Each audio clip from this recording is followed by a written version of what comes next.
శ్రీమాత్రే నమః. మనకి రాహువు కుజుడి యొక్క నక్షత్రంలో కుంభరాశిలో ధనిష్ఠా నక్షత్రంలోకి ఆగస్టు మాసం ప్రారంభం నుంచి ఎంటర్ అవుతున్నాడు. ఈయన నవంబర్ వరకు ఉంటాడు. నవంబర్ దాదాపుగా 25 వరకు కుజుడి యొక్క నక్షత్రంలో ఉంటూ తర్వాత మకర రాశిలో ఉండే కుజుడి నక్షత్రంలోకి వెళ్తాడు. అంటే దాదాపుగా ఈ యొక్క ప్రయాణం అనేటువంటిది నవంబర్ తర్వాత కూడా ఒక 3 నెలల పాటు ఉంటుంది చెప్పాలంటే.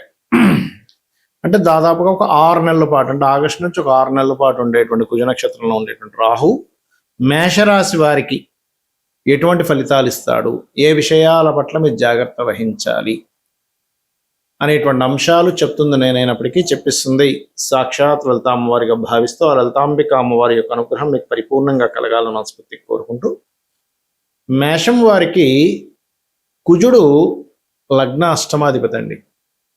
సో లగ్నాష్టమాధిపతి అయినందుకు ఎటువంటి విషయాల్లో చాలా బాగుంటుంది అంటే, మీరు కనుక ఇంపోర్ట్ ఎక్స్పోర్ట్ బిజినెస్ చేసేవాళ్ళు అనుకుందాం కాసేపు, బాగుంటుంది.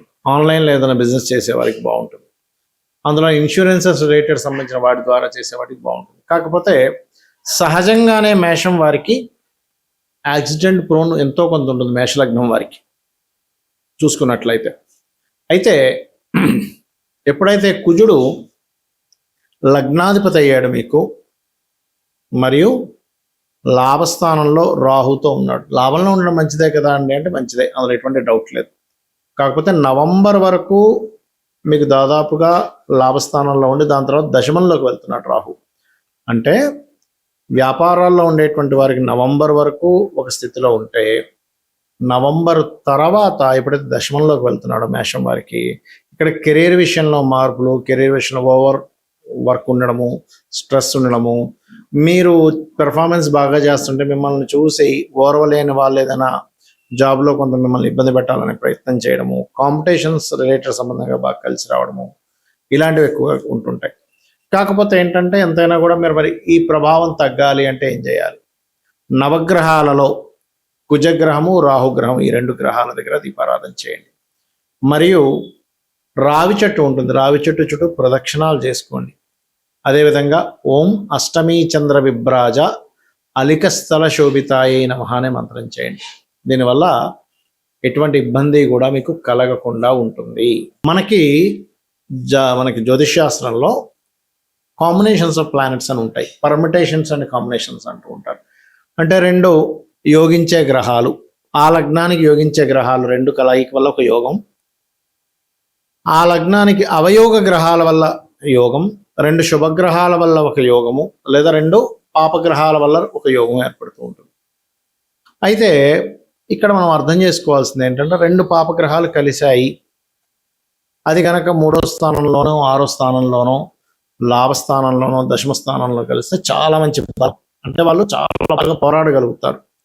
అలా కాకుండా శుభస్థానాల్లో కలిసాయి అంటే 2వ స్థానంలో కలిసింది అనుకోండి, ధనం వల్ల కుటుంబం వల్ల ఇబ్బంది. 4వ భావంలో కలిస్తే ఏదైనా ప్రాపర్టీస్ తీసుకునే విషయం పట్ల కాస్త జాగ్రత్తగా చూసుకోవాలి.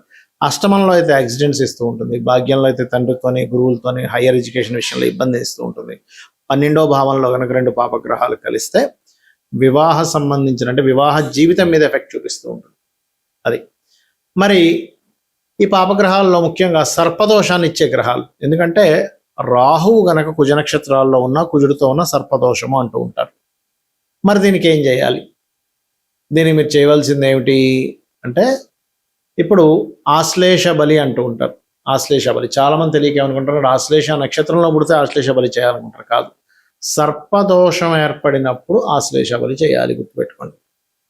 దానికి శాస్త్రంలో కుజరాహువుల కలయిక కానీ, కుజ శని యొక్క కలయిక కానీ, కుజ బుధ కలయిక కానీ, రవిరాహు కూడా సర్పదోషమే కానీ కొంత పితృదోషాన్ని కూడా చూపిస్తూ ఉంటుంది. అదేవిధంగా శని కేతువులు మరియు బుధుడు కుజుడు, అదేవిధంగా శని రాహువు, ఇలాగా సర్పదోషాన్ని ఇచ్చేటువంటి కాంబినేషన్స్ కొన్ని ఉన్నాయి. అయితే ఇందులో తీవ్ర సర్పదోషం ఉందా లేకపోతే స్వల్ప సర్పదోషం ఉందా అనేది చూసుకోవాలి. మళ్ళీ కాలసర్పదోషం కాదండి. కాలసర్పదోషం అంటే కాలానికి సంబంధించింది, అది జన్మజాతకానికి చూడకూడదు. అన్ని గ్రహాలు మనకి ఒకవైపు అంటే పూర్తిగా రాహుకేతుల వైపు వచ్చేస్తే దాన్ని కాల్సప దోషం అంటూ ఉంటారు. అందుకే చూడండి, మనకి ఇప్పుడు కాల్సప దోషంలో ఉన్నందుకు, గురువు అతిచారంలో ఉన్నందుకు రకరకాల దేశాలకు యుద్ధాలు, గందరగోళాలు జరుగుతున్నాయి మనకి. రైట్. అయితే పర్సనల్ చార్ట్లో ఉండే సర్పదోషము ఏ రాసుల్లో ఉండే, శత్రుక్షేత్రాల్లో ఉంటే తీవ్రంగా ఉంటుంది, మిత్రక్షేత్రాల్లో ఉంటే అంత ప్రభావం ఉండదు. ఇది ఒక ఎత్తు. అయితే ఎంతసేపు సర్పదోషం ఉందనగానే భయపడ్డం కాదు, అసలు ఆ దోషం నిజంగానే మీకు పనిచేస్తుందా లేదా అనే విషయాన్ని తెలుసుకోగలగాలి. అంటే ఏమిటి, ఎలా తెలుసుకుంటాం అది? మీకు అసలు చిన్న ఎగ్జాంపుల్ చెప్తా చూడండి. ఒక ఒక ఊరికి ఒక సునామీ వచ్చింది, రైట్? ఆ సునామీ ఈయన పుట్టినప్పటి నుంచి 100 ఏళ్ల తర్వాత వస్తుందని ఆల్రెడీ ఫిక్స్ అయి ఉంది. ఈయన బ్రతకడం ఒక 90 ఏళ్ళు బ్రతికాడు ఒక మనిషి. 100 ఏళ్ల తర్వాత సునామీ వస్తే ఏమవుతుంది? ఈయనకి ఏముండదుగా. అలా కాకుండా ఈ జీవుడు పుట్టిన ఒక 20 ఏళ్ళకి అదే ఊర్లో ఉంటాడు, సునామీ వచ్చింది, ఆ సముద్ర పొట్టునే ఉంటాడు, అప్పుడు ఎఫెక్ట్ ఉంటుంది. అంటే మీరు మీ జీవితంలో మీ మహాదశలు, అంతర్దశలు ఎప్పుడు ఇండికేట్ చేస్తున్నాయి ఈజ్ మోస్ట్ ఇంపార్టెంట్. లేదా చిన్నప్పుడు అండి మేము సముద్ర పొడ్డున ఉండేవాళ్ళము, సునామీ వస్తుందని హెచ్చరిక వల్ల మా వాళ్ళు నా చిన్న పిల్లల్ని అప్పుడు తీసుకుని వెళ్ళే వేరే ఊరికి, అందులో మా ఊరికి సునామీ వచ్చిపోయింది అంటూ ఉంటారు. అంటే ఏమిటి, దాని అర్థం ఏమిటి? చిన్నప్పుడు ఎప్పుడో అయిపోయింది ఆ దశ, మీరు పెద్ద అయ్యారు, చిన్నప్పుడు అయిపోయిన దశ గురించి టెన్షన్ పడాల్సిన పని లేదు. అది సర్పదోషం కానివ్వండి, లేకపోతే పితృదోషాలు కానివ్వండి, ఏమైనా. అయితే పితృదోషాలకు మాత్రం కొంచెం యాన్స్టర్స్ నుంచి వస్తూ ఉంటుంది, అది చూసుకోవాలి. అంటే దీన్ని బట్టి మనం అర్థం చేసుకోవాల్సింది ఏంటి, మహాదశ ఇండికేట్ చేస్తుందా లేదా మీకు సర్పదోషాన్ని ఈజ్ మోస్ట్ ఇంపార్టెంట్. ఇండికేట్ చేస్తుంది, ఏమి టెన్షన్ పడద్దు. చిన్న చిన్న రెమెడీస్లో కూడా చేసుకోవచ్చు. డబ్బులు ఉందండి, బాగా ఉన్నాయి, నేను ఆశ్లేష బలి చేయించుకుంటాను, సర్ప ప్రతిష్ఠ చేయించుకుంటాను, అది మీ ఇష్టం. మీకు ధనం ఉంటే చేయించుకోండి, నేనేమీ కాదనట్లేదు, దానివల్ల మంచిదే. కానీ ధనం లేని వాళ్ళు కూడా నేను సర్పశాంతి చేయించుకుంటే కానీ నా జీవితం బాగుపడదు, లేకపోతే పెద్ద పెద్ద ఆశ్లేష బళ్ళు వేలు లక్షలు ఖర్చు పెడితే కానీ నాకు బాగుపడదు అనుకుంటే తప్పది. సింపుల్గా ఏం లేదు, మీ ఇంటి దగ్గరలో రావి చెట్టు ఉంటుంది కదా, రావి చెట్టు చుట్టూ ప్రదక్షిణాలు చేయండి. అక్కడ సర్ప ప్రతిష్ఠ చేసినవి ఉంటాయి.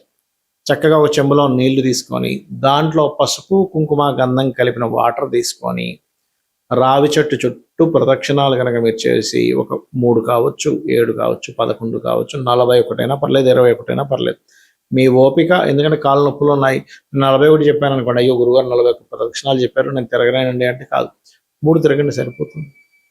అలా ప్రదక్షిణం చేసి చక్కగా ఆ యొక్క చెట్టు కింద ఉండేటువంటి, ఆ వృక్షం కింద ఉండేటువంటి సర్ప వాటికి అభిషేకం చేయండి.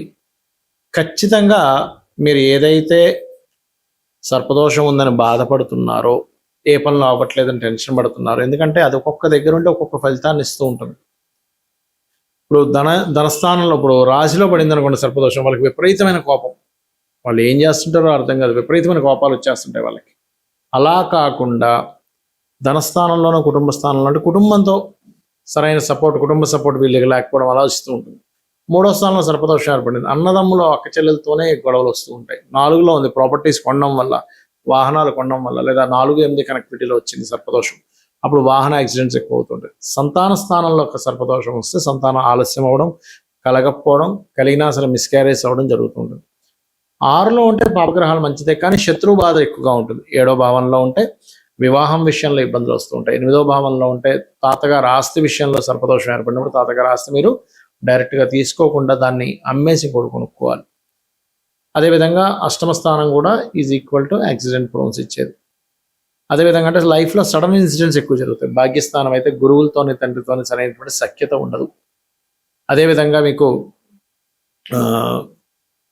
10వ స్థానం అయితే కెరీర్ మీద ఎఫెక్ట్ చూపిస్తూ ఉంటుంది సర్పదోషం. 11వ స్థానం అయినట్లయితే అనేకమైన లాభాలు వస్తాయి ధైర్యంగా, సాహసంగా చేయడం వల్ల. కానీ ఇక్కడ ఏమవుతుందంటే సర్పదోషం ఎప్పుడైతే ఏకాదశంలో ఉందో రావాల్సిన లాభాల విషయంలో కూడా ఎక్కువ కృషి చేయాల్సి వస్తూ ఉంటుంది. 12వ స్థానంలో సర్పదోషం ఏర్పడితే కనుక వివాహ జీవితం మీద దాని ఎఫెక్ట్ పడుతుంది, గుర్తుపెట్టుకోండి. ఇలా ఒక్కొక్క భావానికి అది ఏం యాక్ట్ చేస్తుంది అది తెలుసుకోవాలి. అంతేగాని సర్పదోషం ఉందని జీవితంలో అన్నీ పోతాయని కాదు, కేవలం మీకు అది మీ లగ్నం నుంచి గుర్తుపెట్టుకోండి, చంద్రుడి నుంచి కాదు. మీ పర్సనల్ చార్ట్లో మీ లగ్నం నుంచి ఏ భావాన్ని అయితే అది పాడు చేసిందో ఆ భావానికి సంబంధించిన విషయంలోనే ఇబ్బంది ఉంటుంది, అన్ని విషయాలకి కాదు.